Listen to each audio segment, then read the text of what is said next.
d'abord notre invité. Et il nous entraîne ce matin aux Comores, car si on vote dimanche au Mali pour la présidentielle, lundi au Zimbabwe pour la présidentielle et les législatives, on en parlait dans le journal, eh bien ce sera aussi ce 30 juillet, jour de référendum constitutionnel aux Comores, un texte très contesté qui prévoit une vaste réforme de la loi fondamentale de l'archipel. Alors que contient cette réforme? Pourquoi des critiques aussi vives de l'opposition? Quels sont les risques pour les Comores? On en parle avec notre invité, le constitutionnaliste Mohamed Rafsanjani. Il répond à Karine Franck. Mohamed Rafsanjani, bonjour. Oui, bonjour. Aux Comores, on parle d'une constitution sur mesure pour le président Azali Assoumani. C'est surtout une constitution qui va lui permettre de se représenter. Alors effectivement, c'est l'un des enjeux de la nouvelle constitution. Dans l'ancienne constitution, le mandat du président était renouvelable, mais il était renouvelable dans le respect de la tournante. Donc il fallait tourner entre les îles d'abord, et une fois qu'on a effectué un cycle entier, on pouvait de nouveau ressolliciter un mandat. Donc il fallait attendre grosso modo 10 ans pour pouvoir renouveler son mandat personnel. Avec la nouvelle formule, ce n'est plus le mandat qui est renouvelable, mais c'est le tour de l'île. De sorte que on ne tourne pas d'abord, on renouvelle avant. Ce qui permet en réalité au président de solliciter après 5 ans un deuxième mandat, sans attendre que la présidence tourne. Ce qui fait que ça va augmenter son mandat presque de 10 ans de plus sur le mandat actuel. Et la Cour constitutionnelle est supprimée? Oui. Une chambre constitutionnelle serait créée à l'intérieur de la Cour suprême, ce qui change beaucoup de choses parce que la Cour constitutionnelle, normalement, ce qui nomme les juges, c'est tous les autorités politiques, donc le président de l'Assemblée, les gouverneurs, alors que à la Cour suprême, les juges sont nommés par décret du président de la République. Donc c'est une manière aussi d'avoir une forme d'influence sur une chambre constitutionnelle qui désormais ne sera pas une cour, mais sera une chambre dans la Cour suprême. Et les postes des 3 vice-présidents aussi sont supprimés? Alors effectivement, c'est-à-dire que du coup dans l'exécutif, il n'y aura qu'une seule tête, qui sera le chef de l'État. La Constitution précise d'ailleurs qu'il sera le chef de l'État et le chef du gouvernement.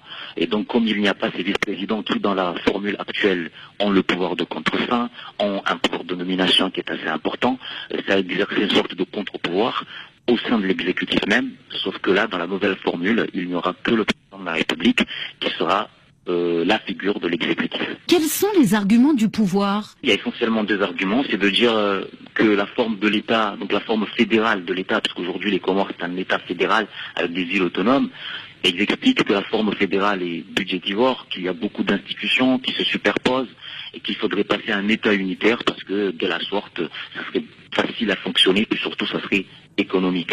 Et enfin, c'est aussi d'expliquer que en multipliant les structures, on ne sait plus où se trouve la responsabilité et que le chef de l'État doit être en mesure d'exercer le pouvoir. Alors c'est lui qui est élu par le peuple au suffrage direct. C'est-à-dire que si le oui passe, c'est toute l'architecture du pouvoir qui va être chamboulée? Exactement. C'est pour ça d'ailleurs qu'on explique aux Comoriens que ce n'est pas une révision constitutionnelle. Il ne s'agit pas de réformer par-ci par-là les articles de la Constitution pour améliorer. Il s'agit véritablement d'une nouvelle Constitution. On modifie la nature de l'État, on modifie la forme de l'État, on modifie la nature du régime. Dans le projet soumis à ce référendum, il y a aussi des modifications importantes concernant la pratique de l'islam. Qu'est-ce qui change finalement? Alors ce qui change, c'est qu'aujourd'hui, l'islam est la religion de l'État. Et avec le projet de constitution, ce n'est plus l'islam tout court, mais l'islam sunnite, et ce n'est plus la religion de l'État, mais c'est un critère de l'identité nationale.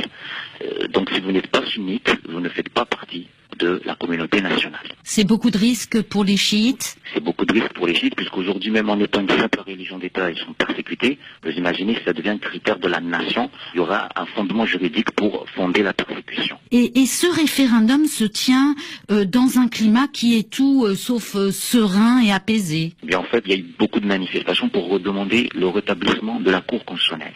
Et du coup, les manifestations sont organisées tous les vendredis, donc le jour de prière, donc forcément, il y a beaucoup de personnes, beaucoup de monde, donc ils sont réprimés. Les opposants qui sont à la tête de ces manifestations sont placés en mandat de dépôt, en détention provisoire pour avoir manifesté, et certains opposants, donc les grandes figures de l'opposition politique, sont placés en résidence surveillée. Donc on est vraiment dans un climat dans lequel le régime semble décider d'aller jusqu'au bout de son référendum et dans lequel les opposants, eux, sont décidés à ce que le référendum n'ait pas lieu. Oui, l'opposition affirme que le scrutin n'aura pas lieu. Qu'est-ce que cela signifie? Pourquoi n'appelle-t-elle pas à voter non, tout simplement? Parce que, en fait, voter non, ça serait participer au processus. Or, toute la position des politiques, c'est de dire le référendum est illégal. Le référendum ne suit pas la procédure prévue par la Constitution. Alors, juridiquement, on peut dire que c'est justifié, mais politiquement, ça revient à laisser le champ à la victoire du oui. Donc, c'est ça qui est compliqué dans le positionnement politique de l'opposition. Et donc, on va rentrer dans une logique de violence, parce que ça nous ramène un peu quelques années en arrière, quand nous étions dans le climat du séparatisme, où il fallait faire la réconciliation nationale. On est un peu revenu avant les accords de Samboni, et on a peur qu'une étincelle suffise pour qu'on revienne dans les années noires du séparatisme, puisque ce qu'il faut savoir, c'est que normalement le prochain président est censé être un non-joigné. Donc si on fait la révision constitutionnelle, il n'y aura plus la tournante, elle va pas tourner la présidence. Donc les non-joignés estiment qu'on leur a confisqué, on leur a enlevé leur tour, et donc tout ça crée des tensions qui sont vraiment très palpables et qui risquent à tout moment de basculer dans un affrontement qui aurait des conséquences assez lourdes. Mohamed Rafsanjani, merci. Merci beaucoup. Le constitutionnaliste comorien Mohamed Rafsanjani, invité ce matin de Karine Franck. L'entretien est à réécouter dans son intégralité sur RFI.fr. Nathalie Amar.